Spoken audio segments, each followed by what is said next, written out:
ಕರ್ತನಿಗೆ ಸುಬಿಗಳು, ನಿಮ್ಮೆಲ್ಲರಿಗೆ ಸುಬಿಗಳು. ನೋಡ್ರಿ, ಜ್ಞಾನತಿಗಳು 20ನೇ ಅಧ್ಯಾಯ 22ನೇ ವಚನ. ಕೇಡಿಗೆ ಮೇಯುತ್ತಿರುವ ಅನ್ನಬೇಡ,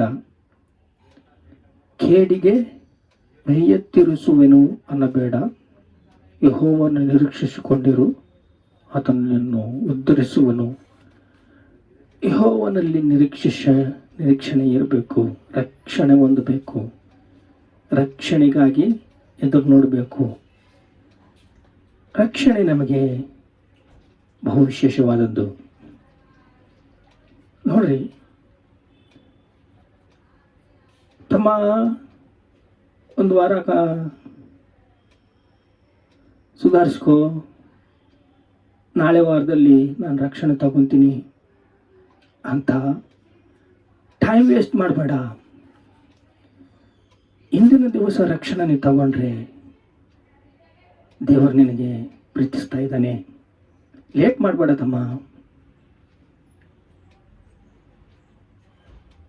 ಹಾಗೆ ಟೈಮ್ ವೇಸ್ಟ್ ಮಾಡ್ಕೊಂತ ಈ ವಾರ, ಇನ್ನೊಂದು ವಾರ, ಇನ್ನೊಂದು ವರ್ಷ ಅಂತ 2 ವರ್ಷ ಆದ್ಮೇಲೆ ನಾನು ತಗೊಳ್ತೀನಿ ರಕ್ಷಣೆ ಅಂದರೆ ಆಗಲ್ಲ.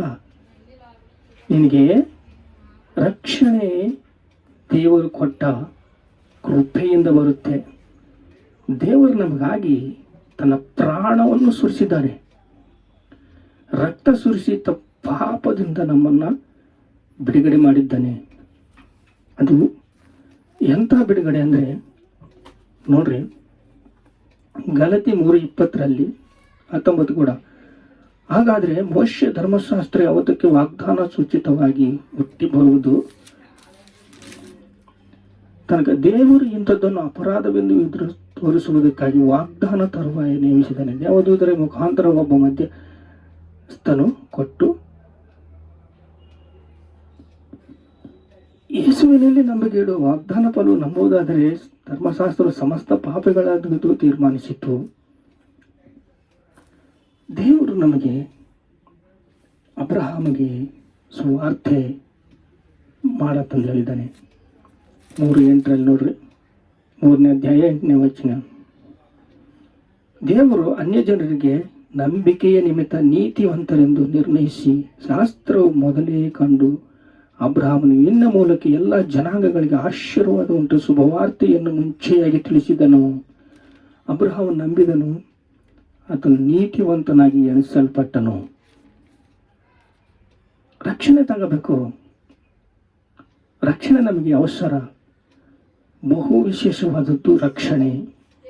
ರಕ್ಷಣೆಯಿಂದ ನಿನ್ನು ದೇವರು ಕೃಪೆಯಿಂದ ರಕ್ಷಿಸಲ್ಪಟ್ಟಿದ್ದಾರೆ.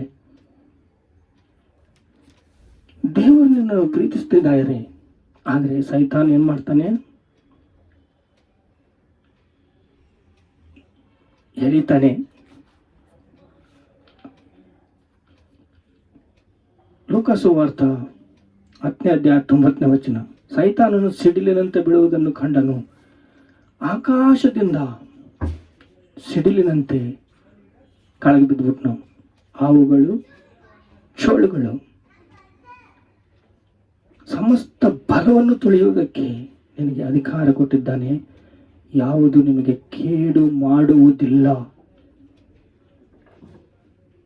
ಯಾವುದು ನಿಮಗೆ ಕೇಡು ಮಾಡುವುದಿಲ್ಲ.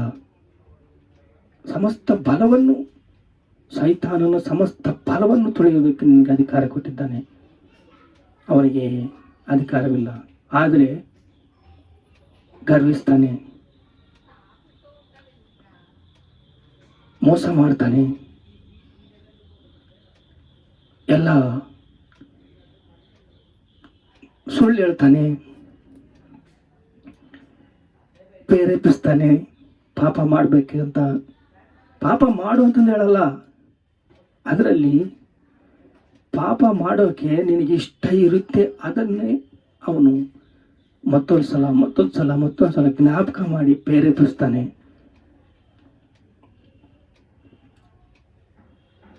ನೋಡ್ರಿ, ಕಳ್ಳ ಕದ್ದುವುದಕ್ಕೂ, ಕಚ್ಚುವುದಕ್ಕೂ, ಕೊಯ್ಯುವುದಕ್ಕೂ ಬರ್ತಾನೆ, ಮೋಸ ಮಾಡ್ತಾನೆ. ಸೈತಾನನು ಸಿಡಿಲಿಂದ ಮ್ಯಾಗಿಂದ ಬಂದಂತೆ ಆಕಾಶದಿಂದ ಹಾವುಗಳು ಚೌಳುಗಳು ಬೀಳುವುದನ್ನು ನೋಡಿದ್ರಂತೆ. ಯಾಕೆ ರಕ್ಷಣೆ ಹೊಂತೀಯ ಅಂತ, ಯೆಹೋವನಲ್ಲಿ ನಿರೀಕ್ಷಿಸ್ಕೊಂತೀಯ ಅಂತ, ರಕ್ಷಣೆ ಹೊಂದ್ಕೊಂತೀಯ ಅಂತ. ಎಫೆಸ 6:17 ರಕ್ಷಣೆ ಎಂಬ ಶಿರಸ್ತ್ರಾಣವನ್ನು ಇಟ್ಟುಕೊಂಡು ಪವಿತ್ರಾತ್ಮನು ಕೊಡುವ ದೇವರ ವಾಕ್ಯ ಎಂಬ ಕತ್ತಿಯನ್ನು ಹಿಡಿಯಿರಿ. ನೀವು ಪವಿತ್ರಾತ್ಮ ಪ್ರೇರಿತರಾಗಿ ಇರುತ್ತೀರ.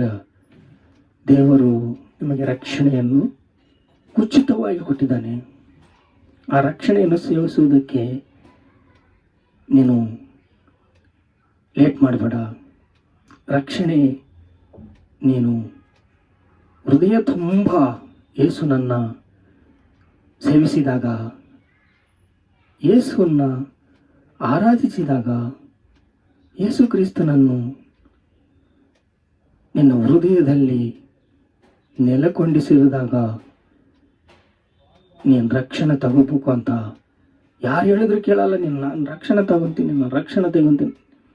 ಆಗ ನೀನು ರಕ್ಷಣೆ ತಗೋಬೇಕು ಅಂತ ದೇವರು ನಿನ್ನನ್ನು ಪ್ರೀತಿಸ್ತಾ ಇದ್ದಾರೆ. ಅವರು ನೇಣು ಕಂಬ ಹತ್ತಿ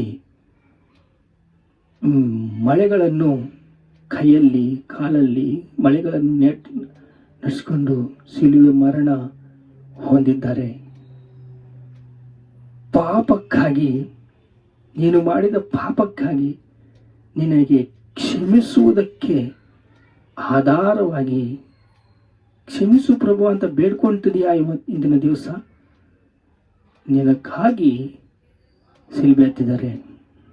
ನೀನು ರಕ್ಷಣೆ ತಗೋಬೇಕು ಅಂತ, ನೀನು ಯುಗ ಯುಗವಾಗಿ ಯೇಸು ಕ್ರಿಸ್ತನ ಹತ್ರ ಇರಬೇಕು ಅಂತ. ಭೂಮಿ ಮೇಲೆ ಸ್ವಲ್ಪ ದಿನ ಇರ್ತೀವಷ್ಟೇ. ಈ ಸುವಾರ್ತೆ ಅಬ್ರಹಾಮನು ಮುಂದೆ ನಮಗೆ ಹೇಳಿದ್ದಾನೆ. ನಂಬಿಕೆಯಿಂದಲೇ ನಿಮಗೆ ಸುವಾರ್ತೆಯನ್ನು ಸಾರಿದ್ದಾನೆ. ನಂಬಿಕೆಯಿಂದಲೇ ನೀತಿವಂತನೆಂದು ಎಣಿಸಿದ್ದಾನೆ. ನಂಬಿಕೆಯೇ ಹೃದಯದಲ್ಲಿರಬೇಕು, ಮಾತಿನಲ್ಲಿ ಸ್ಪಷ್ಟತೆ ಇರಬೇಕು, ನೀತಿ ಯಥಾರ್ಥತೆ ಇರಬೇಕು, ಆತ್ಮ ಖಡ್ಗವಾದ ವಾಕ್ಯವನ್ನು ಧರಿಸ್ಕೊಳ್ಬೇಕು, ಪವಿತ್ರಾತ್ಮನ ಕೊಡುವ ದೇವರ ವಾಕ್ಯ ಎಂಬ ಕತ್ತಿಯನ್ನು ಹಿಡ್ಕೋಬೇಕು, ಪವಿತ್ರಾತ್ಮನ ಪ್ರೇರಿತರಾಗಿ ಇರಬೇಕು. ಸೈತಾನನು ನಿಮ್ಮನ್ನು ಏನು ಮಾಡೋಕ್ಕೆ ಅವನಿಗೆ ಅಧಿಕಾರವಿಲ್ಲ, ಏನು ಮಾಡಲಾರನು. ಅಂದರೆ ಪಾಪ ಮಾಡು ಅಂತ ಸಿಹಿಯಾದದ್ದನ್ನು ಹತ್ತಿರವಿಟ್ಟು ನಿಮ್ಮನ್ನು ಮೋಸ ಮಾಡ್ತಾನೆ, ಸುಳ್ಳು ಹೇಳ್ತಾನೆ, ಕಚ್ಚಾಟ ಜಂಜಾಟ ಮಾಡ್ತಾನೆ. ಎಲ್ಲ ಮಾಡಿ ನಮ್ಮ ಶರೀರವನ್ನು ಅವನ ಕಡೆಗೆ ಎಳ್ಕೊಂಡ್ಬಿಡ್ತಾನೆ. ಯಾಕೆಂದರೆ ಶರೀರವು ಅವನಿಗೆ ಕನೆಕ್ಟ್ ಆಗಿದೆ. ಈ ಹಣ್ಣು ತಿಂದಿದ್ದರಿಂದ ಆದಾಮನು ಶರೀರವು ಅವನ ಮಾತು ಕೇಳುತ್ತೆ. ಆದರೆ ಆತ್ಮಕ್ಕೆ ನೀವು ಮನಸ್ಸು ಕೊಟ್ಟರೆ, ಆತ್ಮಕ್ಕೆ ನೀವು ಸಮಯ ಕೊಟ್ಟರೆ, ಆತ್ಮಕ್ಕೆ ದೇವರ ವಾಕ್ಯವನ್ನು ನೀಡಿದರೆ, ಆತ್ಮಕ್ಕೆ ದೇವರ ವಾಕ್ಯವನ್ನು ನೀವು ಹಿಡ್ಕೊಂಡ್ರೆ ನೀವು ರಕ್ಷಣೆ ತಗೊತೀರ. ರಕ್ಷಣೆ ಎಂಬ ದೀಕ್ಷಾಸ್ನಾನ ಮಾಡಿಸ್ಕೊಳ್ತೀರ. ಆತನೇ ನಿನ್ನನ್ನು ಉದ್ಧರಿಸುವೆನು. ಯೆಹೋವನು ನಿರೀಕ್ಷಿಸಿಕೊಂಡು ನಂಬಿಕೆ ಇಡು, ಆತನು ನಿನ್ನನ್ನು ಉದ್ಧರಿಸುವನು.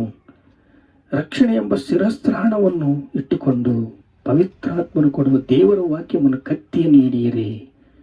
ಎಫೆಸ 6:17 ರಕ್ಷಣೆವೆಂಬ ಶಿರಸ್ತ್ರಾಣವನ್ನು ನಿಮ್ಮನ್ನು ಧರಿಸಿಕೊಳ್ಳ್ರಿ. ಕೃಪೆಯಿಂದ ಕೃಪೆಗೆ ನಿಮ್ಮನ್ನು ಕರ್ಕೊಂಡು ಹೋಗ್ತಾನೆ. ಪ್ರಾರ್ಥನೆ ಮಾಡ್ಕೊಳ್ಳೋ ಅಂತಂದೆ. ಪವಿತ್ರಾತ್ಮ ಪ್ರೇರಿತರಾಗಿ ರಕ್ಷಣೆಯನ್ನು ಹೇಗೆ ತಗೋಬೇಕು ಅಂತ ಹೇಳ್ತಿದ್ದೀಯಪ್ಪ. ನಿನಗೆ ಸ್ತೋತ್ರ. ನೀನೇ ನಮ್ಮ ಸಂಗಡ ಮಾತಾಡಿದೀಯಪ್ಪ. ನಮ್ಮನ್ನು ಉದ್ಧರಿಸುವುದಕ್ಕೆ ನೀನು ಕೃಪೆ, ಸಮಾಧಾನ, ಶಾಂತಿಯನ್ನು ಕೊಟ್ಟು ನಮ್ಮನ್ನು ಬಲಪಡಿಸ್ತೀಯಪ್ಪ. ನಿನಗೆ ಸ್ತೋತ್ರ. ಏಸಪ್ಪ ನಿನಗೆ ಸ್ತೋತ್ರ. ಯೇಸು ತಂದೆ ನಿನಗೆ ಸ್ತೋತ್ರ.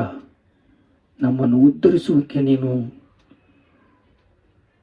ಸಾಕಿದವನಪ್ಪ. ಭೂಮಿನೇ ಸೃಷ್ಟಿಸಿದೆಯಾ, ಸೃಷ್ಟಿಕರ್ತನಪ್ಪ. ನಿನಗೆ ಸ್ತೋತ್ರ, ಸ್ತೋತ್ರ, ಸ್ತೋತ್ರ. ಘನತೆ, ಮಹಿಮೆ, ಪ್ರಭಾವಗಳು ನಮಗೆ ಸಲ್ಲಿಸ್ತಾ ಇದ್ದೇವೆ ತಂದೆ. ಆಮೇನ್.